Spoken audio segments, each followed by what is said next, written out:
우리는 이 오늘이라는 시간을 살아갑니다. 사람이 태어나서 세상을 살아가는 일이 인생이라고 합니다. 하루하루 나이를 먹어감에 따라서 우리가 인생을 또한 알아간다라고 말하기도 합니다.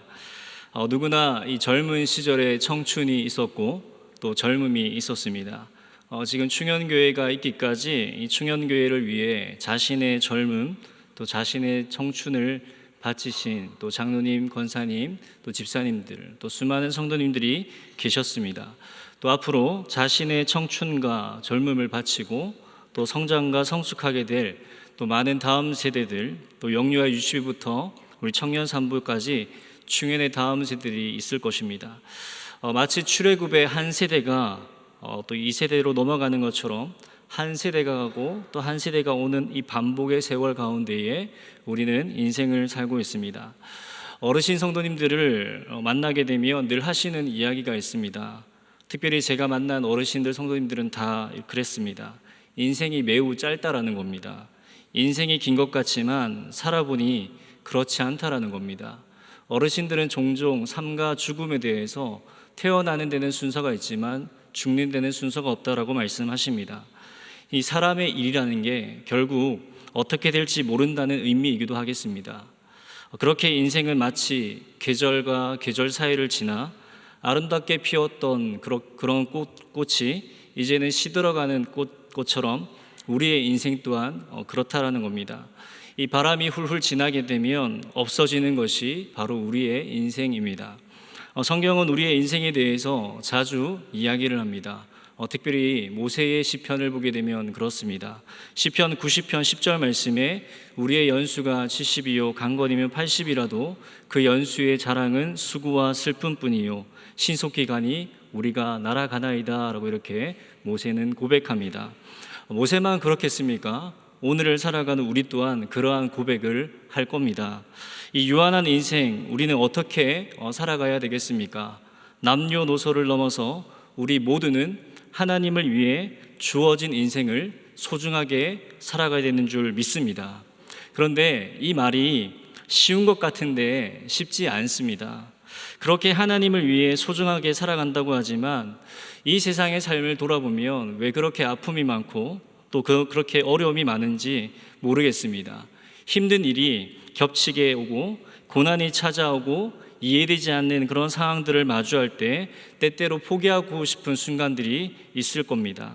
오랜 시간 동안 신앙생활을 해왔고 또 정말 평생 하나님만 따르고 주의 몸된 교회를 위해 열심히 섬겼는데 이 현실과 믿음 사이에 이 공허와 혼돈의 연속의 삶을 우리는 살아갑니다. 이른바 신앙생활을 열심히 하다가 시험에 빠진 것입니다.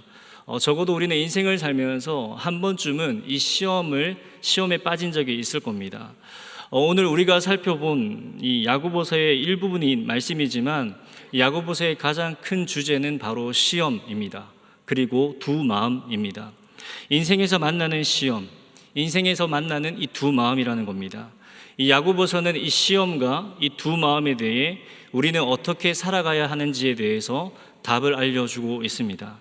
시험이 무엇인지, 이 시험을 어떻게 대처할 것인지 살펴볼 수 있습니다.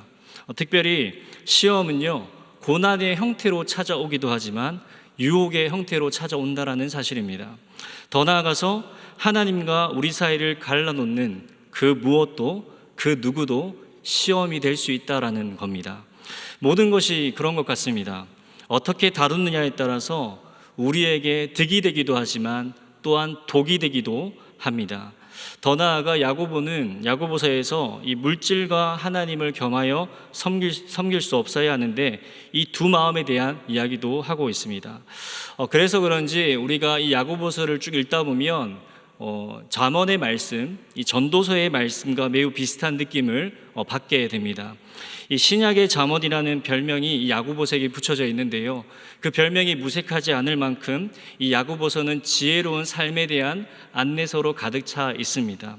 더 나아가 수많은 권면이 이 야고보서에 기록이 되어 있고요.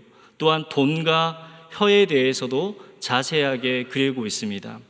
야고보서는 총 5장으로 구성되어 있습니다. 이 짧은 말씀이지만 이 말씀을 통해서 우리는 중요한 교훈을 얻을 수 있습니다. 오늘 본문은 우리 한 사람 한 사람, 이 교회 공동체 속에서 우리 자신의 부패성은 없는지, 자기 비판이 없는 세월을 살고 있는 우리에게 안개와 같은 인생, 이 세상의 삶을 어떻게 살아가야 하는지를 말씀하고 있습니다. 오늘 본문을 딱 한마디로 정리를 하자면 유한한 인생, 안개와 같은 인생, 우리는 어떻게 살아가야 하는가라는 말씀입니다. 이 13절 말씀을 보면 이 야고보는 먼저 들으라라는 말로 시작을 합니다. 그리고 그 대상이 누구인지를 우리에게 알려줍니다. 무리 중에 한 대상입니다. 그들이 누구일까요? 그들은 사업을 하는 사람입니다.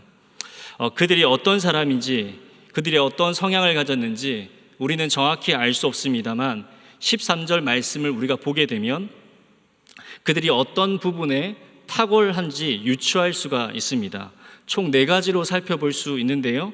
먼저 그들은 첫 번째 어떤 도시에 가서, 두 번째 머물고요, 세 번째 장사하여서, 네 번째 이익을 얻는다라고 성경은 이야기합니다. 그들은 사업을 하는 사람, 소위 장사를 하기 때문에 대충 하는 그런 사람들은 아닐 겁니다. 이 비즈니스를 하다 보면 분명한 계획이 있어야 되고, 그 사업하는 사람의 원리 원칙이 분명히 담겨 있어야 되고, 사업하는 사람의 철학이 있어야 합니다. 물론 어떤 일을 하든 간에 이런 계획을 세우고 또 철학을 가지고 어떤 일들을 진행하는 부분에 있어서 이런 것들은 매우 자연스러운 일이지만 또한 매우 중요한 일입니다. 그들의 말 속에 이 사업의 로드맵에 대한 이 분명한 이미지가 이제 만들어져 있습니다. 먼저 오늘 그리고 내일에 대한 이야기를 하면서 이 사업의 시점에 대해서 말합니다. 그리고 그 도시가 어떤 도시인지는 모르겠지만 장소에 대한 부분을 이야기를 하고 있습니다. 그리고 자신들이 할 어떠한 그 사업의 종류는 모르겠지만 1년이라는 그 시간의 기한을 두면서 그들이 가진 자본을 통해서 이루고자 하는 성과를 그렇게 내고자 합니다. 그게 장사라는 것이죠. 그들의 모습을 좀 더 살펴보게 되면 기획력이 있어서 아주 매우 뛰어나고 대단해 보이기까지 합니다. 특이점은 오늘이나 내일이라는 겁니다. 우리는 언제든지 갈 수 있다라는 것이죠. 그리고 언제든지 할 수 있다라는 것입니다. 그리고 언제든지 갈 수 있다, 언제든지 할 수 있다라는 사실을 통해서 그들이 부자라는 사실을 좀 예측을 할 수 있습니다. 소위 말해서 이 돈에 대해서 구애를 받지 않는 사람들인 것이죠. 1년이란 시간 동안 어떤 도시에 가서 장사를 하고 이익을 본다라는 말은 그들에게는 충분한 자본, 시드가 있다라는 겁니다. 그들이 부자라는 사실인 거죠. 우리가 어떤 동네에 이사를 갈 때도 아무 계획 없이 가지 않을 겁니다. 더더욱 사업을 한다라고 한다면 이 이익을 내야 되고 또 이런 상황들 속에서 잘 준비를 해야 된다라는 겁니다. 그리고 이 도시의 상황을 좀 살펴볼 수 있는데 이 도시의 상황의 어떤 그 흐름을 이 사업가들은 잘 알고 있었던 것 같습니다. 이 지역에 출시할 만한 것 중에 다른 지역에서 유행했던 것이 무엇이었는가, 다른 지역에서 어떤 것이 인기가 있었는가 라는 것들에 대해서 조사가 필요할 겁니다. 또 이 지역에 출시할 만한 것 중에 다른 곳에서 서비스가 좋았던 것은 무엇인가, 여러 가지 조사가 필요하겠습니다. 그리고 그들은 이익을 보기 위해서 여러 가지 구체적인 기획력을 가지고 그렇게 나름대로의 계획들을 세웠을 겁니다. 이런 흐름을 아는 거죠. 돈의 흐름을 알고 사람들의 마음의 유행의 흐름을 아는 것입니다. 우리가 어떤 도시에 간다고 한다면 이 의식주의 문제가 항상 우리 안에 자리 잡는데, 이 사람들은 의식주의 문제를 뛰어넘어서 한 장소에서 사업을 하려는 준비를 하고 있습니다. 이 사업을 한다고 한다면 홍보를 잘 해야 합니다. 그리고 단기간 손님을 딱 끌어모으기 위한 어떤 무언가 그들만의 비결, 그들만의 비법이 있어야 할 겁니다. 이 세상에서 성공을 했고 나름 아주 유명한 사업가들은 이런 부분들이 있답니다. 그들 가운데 창의성이 있고 지능이 있고 추진력이 있을 뿐만 아니라 가장 중요한 한 부분이 있는데, 그것이 무엇이냐면 바로 패턴 인식 능력이 있다는 겁니다. 이 패턴 인식 능력은 과거에 자신이 목격한 그 성공적인 사례들을, 그리고 이 현장의 시장에서 일어나는 수많이 일어나는 그 변화를 자신들이 연결해서 수익성을 높이는 이 기회를 창출하는 능력이 바로 패턴 인식 능력입니다. 그들은 나름대로의 자유자재로 계획을 세울 만큼 아주 마음의 여유도 있을 뿐더러 그런 이제 통장의 여유도 있었을 겁니다. 그들은 모든 기획력, 그리고 행정력, 추진력, 자본력까지 이런 것들을 생각하면 어쩌면 그들의 인생에 있어서 하나님은 필요 없는 존재가 아닌가 생각해 볼 수 있습니다. 그들의 인생에 하나님 없이도 충분히 자신들이 할 수 있는 그 모든 것들을 동원해서라도 할 수 있다라는 자신감을 느낄 수 있습니다. 야고보는 이 말씀을 통해서 단순히 계획을 세우지 않는 것에 대해 더 좋은 것임을 말하고자 하는 것일까요? 당연히 계획을 세우는 것이 중요할 겁니다. 그런데 과연 그들의 문제는 무엇이었을까요? 우리가 함께 14절 말씀을 읽어보도록 하겠습니다. 시작. 내일 일을 너희가 알지 못하는도다. 너희 생명이 무엇이냐? 너희는 잠깐 보이다가 없어지는 안개니라. 이 내일 무슨 일이 일어날지 모르는 그런 유한한 인생이 어떻게 알겠습니까? 그들의 문제는 그들이 가지고 있던 기획력, 그리고 행정력, 추진력, 자본력이 문제가 아니었습니다. 그들의 문제는 무엇이었냐면 무지였습니다. 알지 못한다라는 겁니다. 그들은 영원히 존재하지 않는다라는 생각을 하지 않는 겁니다.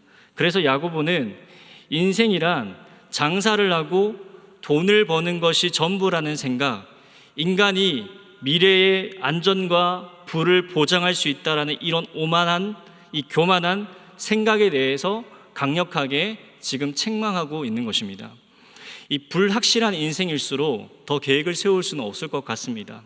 유한한 인생일수록 절대자이신 하나님을 의지하지 않을 수 없는 것이죠. 그러면서 야고보는 이 인생에 대한 정의를 내립니다. 너희는 잠깐 보이다 없어지는 안개니라 라고 말합니다. 사랑하는 성도 여러분, 안개란 무엇입니까? 이 안개의 특징은 이 불확실성을 가지고 있다는 겁니다. 이 안개는 잠깐 보이다 금방 사라지는 특징을 가지고 있습니다. 안개는 잠시 존재할 뿐입니다. 그만큼 안개는 소멸성이 강합니다. 야고보는 우리에게 말합니다. 우리의 생명이 무엇과 같다고요? 안개와 같다라고 말합니다. 이 유한한 인생, 불확실한 인생, 안개와 같은 인생, 우리는 과연 어떻게 살아가야 되겠습니까? 우리의 모든 삶 속에서 하나님의 뜻을 날마다 찾는 것이 가장 바람직한 인생인 줄 믿습니다. 이것은 자율적인 삶을 살아가는 어떠한 뜻이 아니라 믿음의 삶을 살아가는 것을 말합니다. 이 15절 말씀에 하나님의 뜻이면 우리가 살기도 한다라는 말씀은 이 생명의 주권이 하나님의 손에 달려 있음을 고백하는 겁니다. 하나님을 인정하는 이 삶을 살아가는 것입니다. 앞서 우리가 살펴보았던 그 사업가들의 인생들을 보게 되면 자신들의 인생에 하나님 없이도 모든 것을 할 수 있다라는 이런 자신감으로 살았는지는 모르겠습니다. 하지만 우리는 모든 삶이 하나님께로부터 왔음을, 하나님 없이는 우리가 살아가는 모든 인생의 일 가운데에 어떤 일도 할 수 없음을, 언젠가 그리고 우리가 하나님께로 돌아간다는 사실을 우리는 늘 잊지 않고 주어진 인생을 살아가야 될 줄 믿습니다. 이것을 알지 못하면 우리가 무엇을 이루었다 한들, 또 우리가 무엇을 가졌다라고 한들 모든 것들이 이 전도서의 말씀처럼 헛되니 모든 것이 헛되다라고 이야기를 하는 것이죠. 야고보는 우리가 세우는 모든 계획, 우리가 가지는 모든 생명이 사실 하나님께서 주신 것이라는 사실을 매우 힘있게 강조하고 있습니다. 우리의 인생의 우선순위가 과연 하나님께 있는지 아니면 재물에 있는지 늘 점검하라는 것입니다. 그저 우리의 인생이 잘 먹고 잘 살기 위한 어떤 생활적인 부분에 우리가 집중을 하면 안 된다는 것이죠. 일반적으로 사람들은 인생에서 하나님을 우선순위에 두기보다 자신의 주어진 능력대로 어떤 자신의 달란트대로 그리고 장사하여서 수익을 얻을 것에 대한 기대를 많이 한다라고 합니다. 이 장사하여 수익을 얻는다라는 이 단어는 케르데 소멘이라는 단어인데요. 이 단어의 뜻을 보게 되면 세상에서 조금의 이익을 얻는 것을 말하고 있습니다. 우리가 살아가면서 이 땅에서 얻는 그 수익으로, 조금의 이익으로 얼마나 우리는 많이 자랑을 하고 살아가고 있습니까? 모든 사람이 그런 것 같습니다. 하지만 단순히 장사하여서 얻은 그 조금의 이익에 만족하지 않아야 한다라는 겁니다. 우리 손에 부귀영화가 있다 하더라도 그것에 만족하면서 하나님을 외면하지 말아야 된다라는 겁니다. 내가 하는 일, 내가 하는 사업, 내가 하는 그 모든 것들이 잘 될지 잘 되지 않을지 그것이 누구의 손에 있습니까? 하나님의 손에 있는 것이죠. 하나님의 뜻에 있음에 달려있음을 인정하며 나아가는 것이 더 중요하다라고 야고보는 이야기를 하는 겁니다. 하나님의 뜻이면 살기도 하고 하나님의 뜻 가운데에 맡겨진 일들을 할 수 있어야 되는 것이죠. 그래서 우리가 세우는 모든 계획 가운데에 하나님의 뜻이 있어야 됩니다. 우리의 모든 계획을 하나님의 뜻에 맡겨드려야 된다는 것입니다. 하나님의 뜻이 아닌 나의 뜻으로 이룬 것을 만약에 자랑한다고 한다면 오늘 본문은 그것이 허탄한 일이라고 이렇게 이야기합니다. 야고보서는 허탄한 자랑에 대해서 이야기하는데 이 허탄한 자랑은 텅 빈 허풍을 이야기합니다. 건방지고 공허한 확신이라는 뜻을 이 허탄함이 가지고 있습니다. 또한 허탄함은 이 오만, 교만이라는 단어로 번역을 해도 좋을 것 같습니다. 다시 말하면 교만하게, 오만하게 자신이 장사하여 이익을 얻은 그 수익을 자랑하는 것을 이야기합니다. 단순히 자랑에 그치지 않고 행동으로 옮겨지는 것을 말하고 있습니다. 그러나 이 야고보서는 우리에게 우리가 정말 자랑해야 될 것이 있다라고 얘기합니다. 영광의 주이신 예수 그리스도를 믿음으로 나아가는 것을 자랑해야 된다라고 야고보는 이야기를 합니다. 사랑하는 성도 여러분, 성도는 무엇을 자랑해야 되겠습니까? 집을 자랑해야 되겠습니까? 자동차를 자랑해야 되겠습니까? 물질을 자랑해야 되겠습니까? 아니면 내가 이룬 성공적인 업적을 자랑해야 되겠습니까? 그런 것들이 아니라 우리는 오직 예수 그리스도의 십자가를 자랑해야 될 줄 믿습니다. 그리고 더욱 나아가서 예수님을 믿는 일에 우리는 자랑을 해야 될 줄 믿습니다. 이번에 우리가 순전도를 준비하면서 개인적으로 또 바라고 또 우리가 이 교회 사역들 하는 가운데에 예수님을 자랑하는 귀한 시간이 되길 소망합니다. 단순히 예수님을 믿는 것에 자랑한다고 한다면 아마도 우리의 입에서 쉽게 표현이 되지 않을 것 같습니다. 하지만 내 삶이, 내 인생이 예수님을 믿는 사람다운 사람으로 살아간다면 예수님을 자랑할 수 있으리라 생각합니다. 사랑하는 성도 여러분, 우리의 삶 가운데에 이 하나님의 은혜와 하나님의 사랑을 마음껏 자랑하기를 소망합니다. 혹여나 우리가 살아가면서 우리가 자랑하는 자랑이 오만한 자랑, 교만한 자랑이 되지 않길 바랍니다. 16절 말씀을 보게 되면 이 야고보는 하나님의 뜻을 묻지 않고 자기 마음대로 하는 그 자랑을 허탄한 자랑이라고 이렇게 말합니다. 그리고 그러한 자랑은 다 악한 것인데 이것이 죄다라고 얘기를 합니다. 죄가 무엇일까요? 죄는 하나님의 말씀을 거역하는 겁니다. 이 17절 말씀에 보다 구체적으로 이 죄에 대해서 말씀합니다. 사람이 선을 행할 줄 알고 행하지 않으면 무엇입니까? 죄다라고 이렇게 말씀합니다. 야고보서의 말씀에 따르면 하나님의 뜻을 행하지 않는 것이 하나님의 뜻을 행하는 것이 선이라고 얘기를 합니다. 여기서 사용되어진 이 선은 이 칼로스라는 단어입니다. 이 칼로스라는 단어는 단순히 윤리적인 어떤 측면에서 이야기하는 것이 아니라 착함, 이것을 뛰어넘어서 좋은, 아름다움에 대한 단어입니다.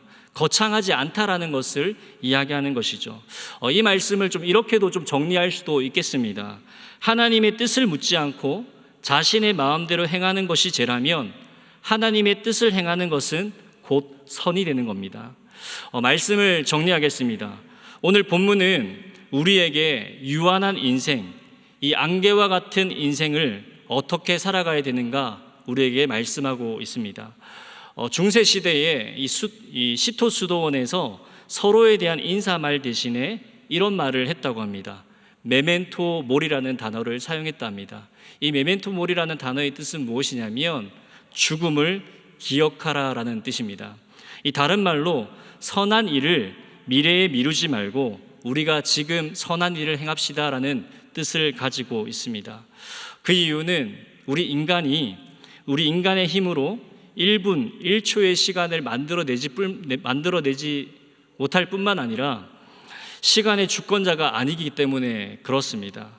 또한 까르페 디엠이라는 단어가 있습니다. 오늘을 즐겨라는 이 단어이죠. 오늘 본문은 이 메멘토 모리와 까르페 디엠이라는 이 단어가 이 교훈이 같이 담겨져 있습니다. 이 안개와 같은 인생을 살면서 어떻게 우리는 내일 일을 알 수 있을까요? 아무도 내일 일을 알 수가 없습니다. 장담할 수도 없습니다. 우리가 아무리 미래에 대한 계획을 세워놓는다 한들 그것이 그대로 실현되면 매우 매우 좋겠지만 그대로 이루어지기는커녕 우리는 내일 일을 알 수 없습니다.